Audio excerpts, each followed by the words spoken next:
సంపూర్ణ మద్య నిషేధం హామీతో అధికారంలోకి వచ్చిన సీఎం జగన్మోహన్ రెడ్డి మద్యం విక్రయాల్లో అరుదైన రికార్డు సొంతం చేసుకున్నారు. ఉమ్మడి ఆంధ్రప్రదేశ్ కూడా సాధించని రికార్డులు నెలకొల్పారు. ఇంతవరకు ఏ ప్రభుత్వంలోనూ విక్రయించని స్థాయిలో భారీగా మద్యం విక్రయించారు. 5 ఏళ్ల పాలనలో అక్షరాల 1,24,312 కోట్ల మద్యం అమ్మారు. ఈ గణాంకాలు చూసి ఎక్సైజ్ శాఖ అధికార వర్గాలే అవాక్కైపోతున్నాయి. తమ 30 ఏళ్ల సర్వీసులో ఈ స్థాయి అమ్మకాలు చూడలేదంటున్నారు.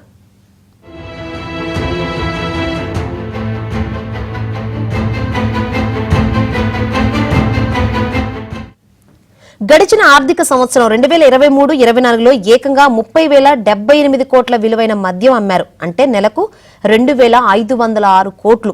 ఉమ్మడి రాష్ట్రంలో 2013లో నెలకు 1,675 కోట్లు విక్రయించారు.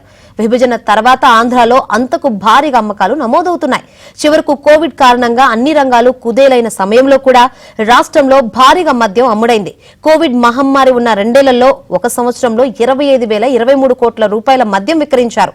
టీడీపీ ప్రభుత్వంలో 2018-19లో మొదటిసారిగా 20,128 కోట్ల రూపాయల విలువైన మద్యం విక్రయించారు.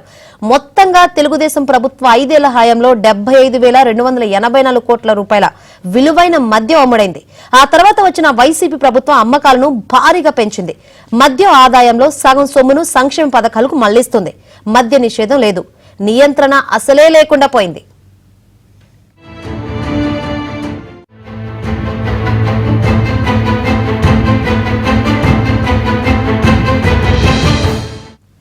సంపూర్ణ మద్య నిషేధం హామీ ఇచ్చిన ప్రభుత్వం మొదట్లో అమ్మకాలు తగ్గించే చర్యలు చేపట్టినట్లు హడావిడి చేసింది. 4,380 షాపులను 3,500కు తగ్గించింది.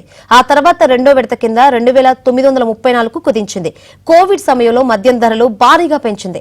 దీంతో కొంతకాలం విక్రయాలు తగ్గి ఆదాయం పడిపోయింది. వెంటనే అప్రమత్తమైన ప్రభుత్వం మళ్లీ అమ్మకాలు పెంచుకునేందుకు ధరలు తగ్గించేసింది. ధరలు తగ్గించిన 2020-21లో 186.47 లక్షల కేసుల లిక్కర్ అమ్మితే 2023-24లో 346.69 లక్షల కేసులు అమ్మారు.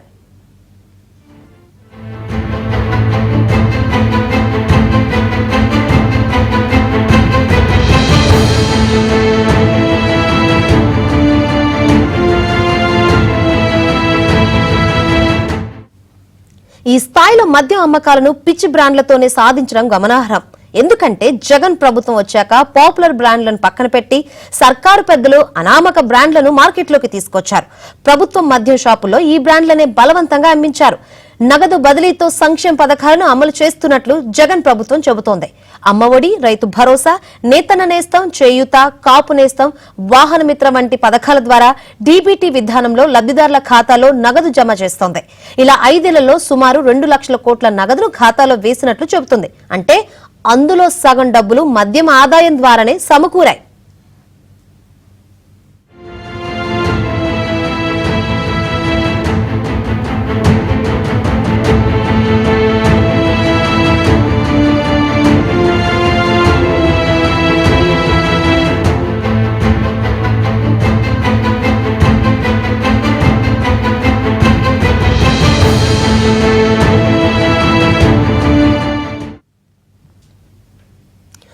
మద్య నిషేధం పేరుతో జగన్ సర్కార్ ప్రజాధనం మొత్తం లూటీ చేసిందని టీడీపీ, జనసేన, బీజేపీ కూటమి నేతలు మండిపడ్డారు. వైసీపీ ప్రభుత్వం 5 ఏళ్ల పాలనలో 1,00,000 కోట్ల రూపాయల దోపిడీకి పాల్పడిందని ఆగ్రహం వ్యక్తం చేశారు. ప్రభుత్వం మద్యం పాలసీ ఏ విధంగా ఉందంటే జగన్ మిత్రులకి ఆదాయం కిక్కు, పేద ప్రజల ఆరోగ్యానికి ముప్పు అన్నట్లుగా ఉంది. ఈ రోజు చూస్తే 5 సంవత్సరాలైన పరిపాలన చూస్తే ఒకసారి చూస్తే మద్యం ఆదాయంలో తనకి, తన సన్నిహితులకి, తన మిత్రులకి, తన శ్రేయోభిలాషులకి మద్యం ఆదాయంలోనే భాగం కావాలి. ఆ ఆదాయంలో దోచుకున్న దానిలోనే వివిధ రకాల పెట్టుబడులలో ఆ డబ్బును తరలించాలనేటటువంటి ఉద్దేశం సుస్పష్టంగా కనబడతా ఉంది. ఒక్కసారి జగన్మోహన్ రెడ్డి గారు అధికారంలోకి వచ్చిన తర్వాత మద్యం వినియోగం ఎంత పెరిగింది అనేటటువంటి దాన్ని ఒకసారి చూస్తే క్రిసిల్ రేటింగ్ సంస్థ అండి, క్రిసిల్ అనేటటువంటి రేటింగ్ సంస్థ, ఈ రేటింగ్ సంస్థ ఒక సర్వే నిర్వహించింది. ఈ సర్వే ప్రకారం 2020లో క్రిసిల్ రేటింగ్ వారు ఇవ్వటం జరిగింది. 34.5% రాష్ట్రంలో ఉన్న జనాభా 5,60,00,000 నుంచి 6 కోట్ల మంది అనుకుంటే అందులో 34.5% మంది ప్రజలు మద్యానికి బానిసలు చేసినటువంటి ఘనత జగన్మోహన్ రెడ్డిది అనేటటువంటిది ఈ నివేదిక యొక్క సారాంశం. రాబోయే కాలంలో రాబోయే ప్రభుత్వం ఏదైతే ఎన్డీఏ ప్రభుత్వం తెలుగుదేశం, భారతీయ జనతా పార్టీ, జనసేన ఆధ్వర్యంలో వచ్చేటటువంటి ప్రభుత్వం ఏదైతే ఉందో రాబోయే 35 రోజుల్లో స్పష్టంగా విచారణ కేంద్ర సంస్థల ద్వారా విచారణ జరుగుతుంది. దీని మూల విరాట్ ఎవరైతే ఉన్నారో జైల్లోకి వెళ్లేటటువంటి అవకాశం స్పష్టంగా ఉంది. ఢిల్లీ లిక్కర్ స్కామ్ తీగ లాగితే దొంగ బయటపడేది ఆంధ్రప్రదేశ్ లో తాడేపల్లిలో ఉన్నటువంటి ప్యాలెస్, ఇరుపులపాయ ప్యాలెస్, బెంగళూరు ప్యాలెస్ లో ఉన్న మూటలన్నీ ఒకటొకటి బయటికి వచ్చేటటువంటి పరిస్థితి ఉంది అని తెలియజేస్తా ఉన్నాను. మద్యపాన నిషేధం పూర్తిగా చేసిన తర్వాతే ఈ రాష్ట్రంలో ఓటు అడుగుతానికి వస్తానని చెప్పినటువంటి నువ్వు ఎట్లా వచ్చావు ఇవాళ? ఆ విశ్వసనీయత నీకుందా?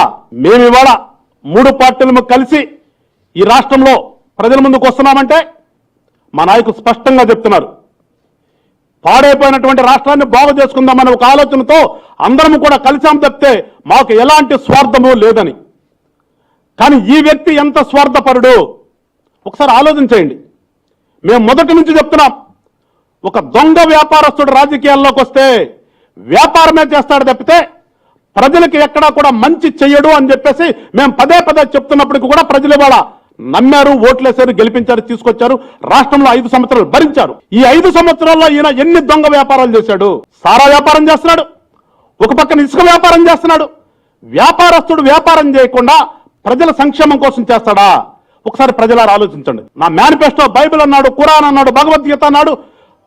ప్రతిపక్షాలకు మేనిఫెస్టో అంటే ఏంటో ఎలక్షన్ అప్పుడే గుర్తొస్తుంది తప్పితే తర్వాత తీసుకెళ్లి పక్కన పడేస్తారు చిత్తుకాగతాలని చెప్పినటువంటి ఈ పెద్ద మనిషి ఇవాళ ఖురాన్ అనే నీకే చెప్తున్నాం. రంజాన్ సందర్భంగా ఇవాళ అడుగుతున్నాం ముఖ్యమంత్రి గారు నిన్ను, మరి ఏమైపోయింది నీ ఖురాన్? నువ్వు ఇచ్చావు కదా మాట, పూర్తిగా మద్య నిషేధం చేసిన తర్వాత వస్తానన్నటువంటి వాడు ఇవాళ ఎట్లా సభలు పెడుతున్నావు? ఇవాళ